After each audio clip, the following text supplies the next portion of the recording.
Hello and welcome to some more Star Citizen, this time looking at the cyberpunk neon stylings of ArcCorp's Area 18, what exactly is the Projectile Manager, and holidays in-game, as well as a St. Patrick's Day sale of Greenships and vehicles, which is coming later today at time of recording.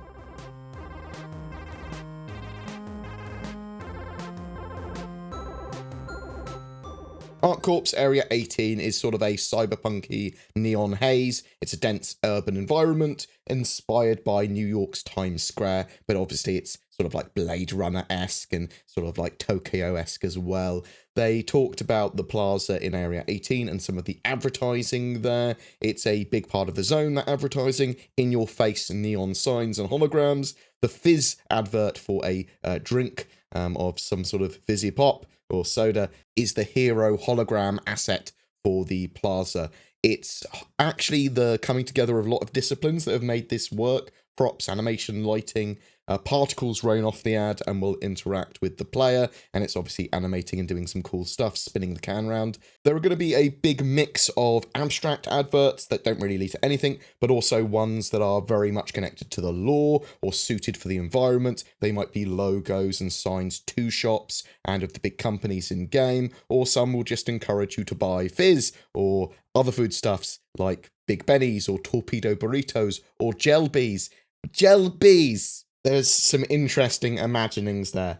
The Project Manager exists to improve the performance of the game's projectiles. Projectiles are now entities using the Item 2.0 system. This gives the designers and devs the large amount of flexible, editable data that has been exposed to them, which they can change and tweak at any point. The projectiles use a blocking spawn, basically meaning that execution can't continue of a process until that projectile has spawned. Although projectiles are cheap entities resource-wise, they can be problems creating many projectiles at once for the game when it comes to performance. For example, if you had a large number of hammerheads all fighting each other, all of which had 4 Gatling guns on each of their turrets, then all firing at once at each other, that could cause some problems, especially when it's scaled up to a couple of dozen capital ships all fighting each other. That's going to cause performance problems, at least in the old system. They've got a test environment where they've set up 200 weapons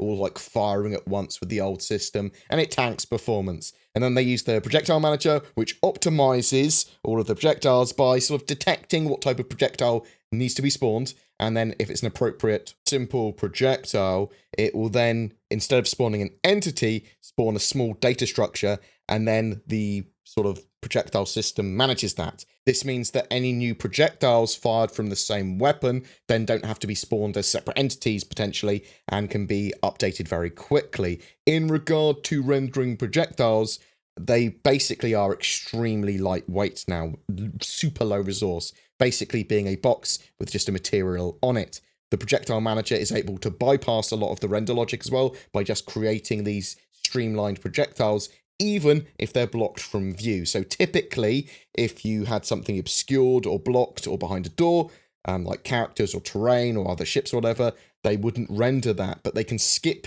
that step. And with the other improvements, they can have a huge amount going on in fights at high performance. The fact that they don't cull these is because they are so lightweight that culling them would actually be an extra step to perform that they don't need to, as far as I understand it. Larger projectiles in the future may still use the old system, so think like railguns on the Idris M. They might be old school true entities, but there's not going to be loads of railgun rounds flying around at once. Some lore and holidays in the game. So they're sort of planning 12 to 15 holidays each year in game, and they've talked about some of them now. Stella Fortuna. This is a day about drinking, eating, celebrating, and living life to the fullest. It dates back to the 23rd century in game, where they wanted to celebrate the first interplanetary holiday jointly on Earth and Mars at the same time, and this helped them to sort of like encourage people to brave and adventure out amongst the stars and go and colonize. It's clearly also influenced by St. Patrick's Day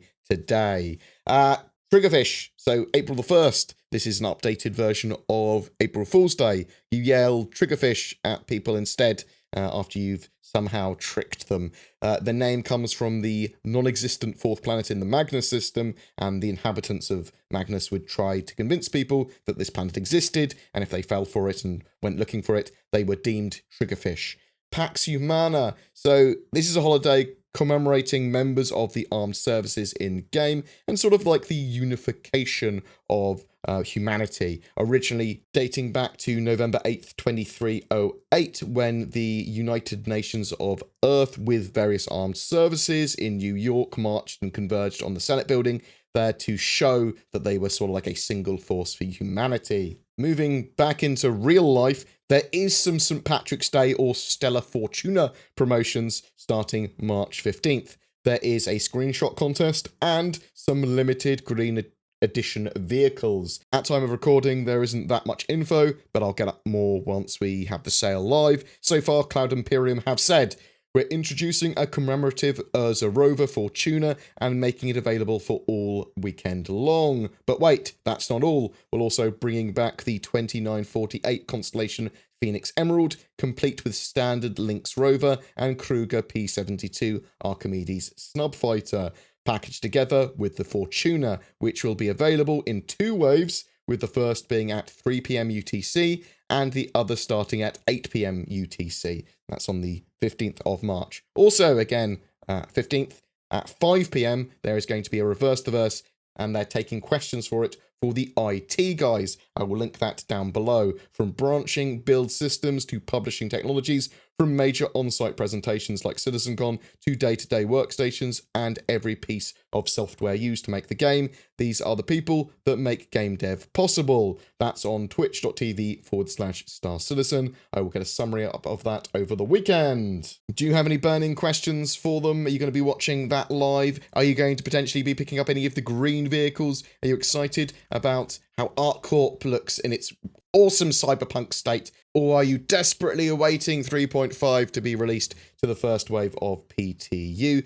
Whatever your thoughts, please chuck them in the comments below. I'd love to hear from you. Every month we have a ship giveaway. This month, by popular demand again, it's for an Anvil Carrack. This time sponsored by Forgotten Heralds, a lawful private military company with a history grounded in UEE military service. They are recruiting at the moment and are a good choice for both veteran and new players alike. All you need to do to be in for a chance of winning that Carrack, though, is be subscribed to my YouTube channel and comment on any of my Star Citizen videos made during this month. Links to more info on Forgotten Heralds and full details of the giveaway down below. If you don't have a gaming PC yet or you are upgrading, instead consider Shadow Cloud Gaming. They allow you to leverage the powers of the internet to stream a high-spec Windows 10 environment to any other PC, Mac, or device like a smartphone or tablet. It is working really well in Star Citizen's 3.4 branch, and be sure to use the code BoredGamer if you do decide to check it out to get a discount. Links below.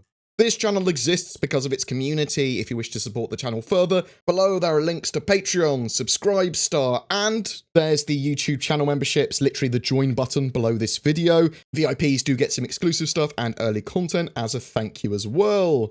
If you have any feedback, suggestions, or just want to say hi, please drop a comment below or poke me on discord.gg/BoredGamer. Thanks for watching, and I'll see you in the verse.